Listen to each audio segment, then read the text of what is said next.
दोस्तों सभी प्रकार की फसलें जैसे अनाज वर्गीय फसलों में गेहूं, धान है या सोयाबीन है और सभी प्रकार की फसलें सब्जी वर्गीय फसलों में मिर्च, टमाटर, लौकी, तोरई, करेला है, बैंगन है या तरबूज खरबूज की फसलें हैं, ककड़ी वगैरह आप कर रहे हैं तो इन सब फसलों में फ्रूट्स प्लांट्स में NPK 05234 और NPK 0050 बोरोन और चिलिटेट जिंक इन सब का आपको फसलों की कौन सी अवस्थाओं में किस किस तरीके से इस्तेमाल करना चाहिए ताकि कम खर्चे में अच्छा रिजल्ट मिले। बेस्ट कॉम्बिनेशन क्या होना चाहिए, संपूर्ण जानकारी के लिए वीडियो के एंड तक ज़रूर बने रहें। नमस्कार दोस्तों, मैं हूं अमन चौधरी, आप देख रहे हैं आपका अपना यूट्यूब चैनल इंडियन फार्मर्स।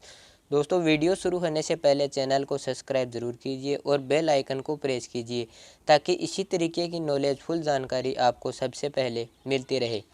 सबसे पहले NPK 05234 जो कि मोनो पोटेशियम फॉस्फेट होता है, 100% वाटर सोल्यूबल या फर्टिलाइज़र होता है। फास्फोरस इसमें 52% होता है और पोटास 34% होता है।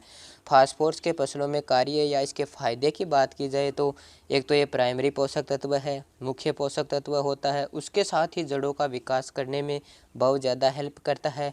फसलों का जितना अच्छा जड़ों का विकास होगा, जड़ उतनी ही स्वस्थ होंगी, उतने ही अन्य पोषक तत्वों का अपटेक पौधे ज़्यादा कर पाएंगे और इस तरीके से न्यूट्रिशन की डिफिशियंसी फसलों में नहीं आती है।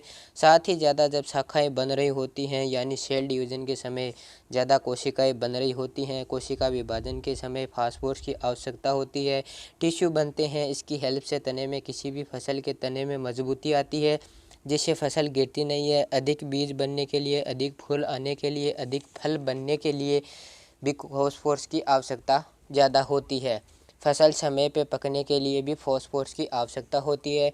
तो इस तरीके से फास्फोरस की फसलों में बहुत ही ज़्यादा कार्य है और बहुत इम्पोर्टेंट होता है।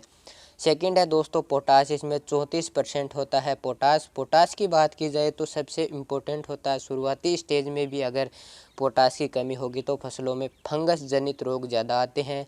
दोस्तों सब्जी वर्गीय फसलों में फंगिसाइड्स बहुत ज़्यादा अपटेक करते हैं, फंगस की वजह से बहुत सारी डिजीज़ आती हैं। तो उस समय आप अपनी क्रॉप में यह ज़रूर देखिए कि कहीं पोटाश की डिफिशियंसी तो नहीं है।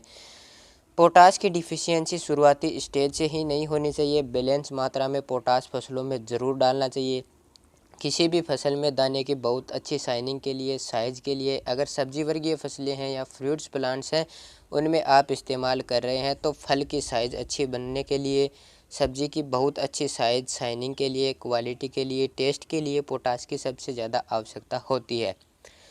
पोटाश का ही कार्य होता है। तो किसी भी फसल की अगर अच्छी प्राइस लेनी है तो साइज़ अच्छी बढ़ानी है, फसल की क्वालिटी अच्छी लेनी है तो पोटाश ज़रूर यूज़ करते रहना चाहिए। फसलों में NPK 05234 को इस्तेमाल करने का बेस्ट समय होता है फ्लावरिंग स्टेज जब भी शुरू हो जाए, फूल आने की अवस्था जब भी हो उससे जस्ट पहले आप ज़रूर यूज़ कर लें। ड्रिप से अगर सब्जी वर्गीय फसलें हैं तो आपको ड्रिप से कम एक बार यूज़ करना चाहिए। और अनाज वर्गीय फसलें हैं, फ्रूट्स प्लांट्स हैं जिनमें आप ड्रिप से अगर नहीं चलाना चाहते हैं तो आप स्प्रे भी कर सकते हैं। बेस्ट रिजल्ट मिलेगा कि आप ड्रिप से इसको चलाएं क्योंकि लंबे समय तक रिजल्ट मिलेगा और ड्रिप से इसकी डोज भी आप बढ़ा करके यूज कर सकते हैं।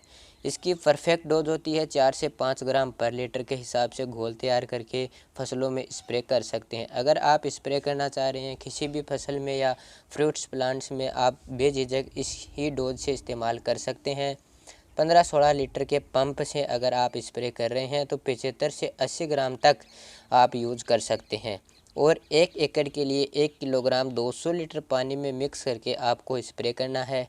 ड्रिप से आप चलाना चाहते हैं तो ड्रिप से सब्जी वर्गीय फसलें हैं, अक्सर किसान सबसे ज़्यादा ड्रिप विधि से ही करते हैं।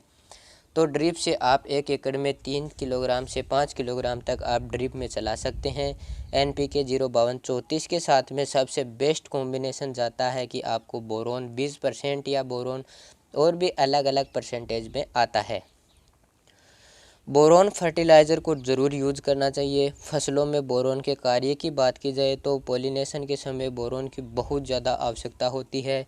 बोरोन की कमी से जो फ्लावर ड्रॉपिंग की समस्या बहुत ज़्यादा फसलों में देखने को मिलती है, तो पॉलिनेशन में बहुत ज़्यादा हेल्प करता है। फल सेटिंग के समय बोरोन की बहुत ज़्यादा आवश्यकता होती है, चाहे सब्जी वर्गीय फसलें हों, अनाज वर्गीय फसलें हों, फ्रूट्स प्लांट्स हों।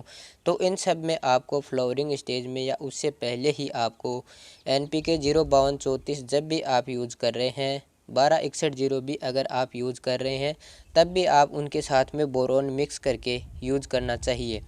फ्लावरिंग स्टेज के समय भी और फ्लावरिंग स्टेज से पहले भी आप इस्तेमाल कर सकते हैं। दोस्तों, सब्जी वर्गीय फसलों में फ्लावरिंग स्टेज लंबे समय तक चलती है, फल बनते रहते हैं, फूल आते रहते हैं, तो इसलिए आपको इसको बोरोन को कम से कम एक फसल में 2 बार तो ज़रूर यूज़ कर लेना चाहिए। और बोरोन की परफेक्ट डोज होती है 1 ग्राम पर लीटर के हिसाब से घोल तैयार करके स्प्रे करना है। 15-16 लीटर के टैंक में आप 15 ग्राम डालिए। 1 एकड़ के लिए 200 ग्राम 200 लीटर पानी में मिक्स करके स्प्रे कर सकते हैं।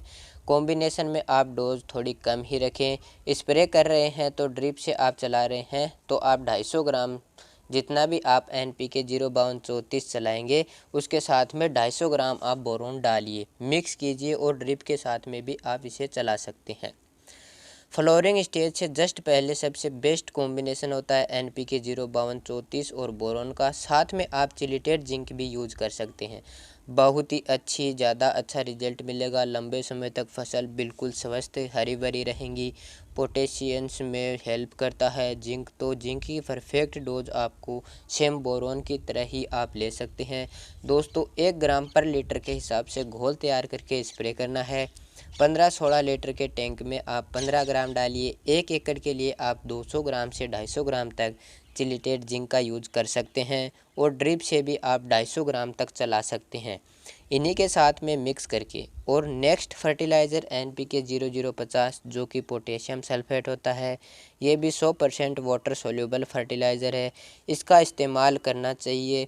अगर अनाज वर्गीय फसलों में आप इस्तेमाल कर रहे हैं तो दाना बनते समय इस्तेमाल, जब आप बालियाँ निकल जाती हैं, जैसे गेहूँ या धान की बात की जाए तो बालियाँ जब कंप्लीट निकल जाती हैं और दाने की जब साइज़ बन रही होती है, उस समय आपको इस्तेमाल करना चाहिए।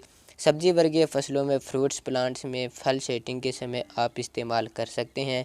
और फल जब बन रहा हो, साइज़ बन रही हो, उस समय आपको ज़रूर इस्तेमाल करना चाहिए।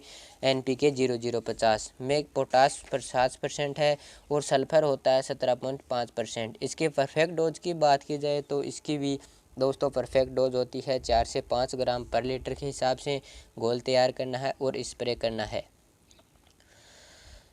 15-16 लीटर के टैंक में 75 से 80 ग्राम आप मिक्स कीजिए और स्प्रे कीजिए। और 1 एकड़ के लिए 1 किलोग्राम 200 लीटर पानी में आप इस्तेमाल करना चाह रहे हैं तो वही दोस्तों 05234 की तरह है, 3 से 5 किलोग्राम तक आप ड्रिप से चला सकते हैं। इसके साथ में भी आप चिलिटेड जिंक भी यूज कर सकते हैं और बोरोन भी यूज कर सकते हैं। ये बेस्ट कॉम्बिनेशन है।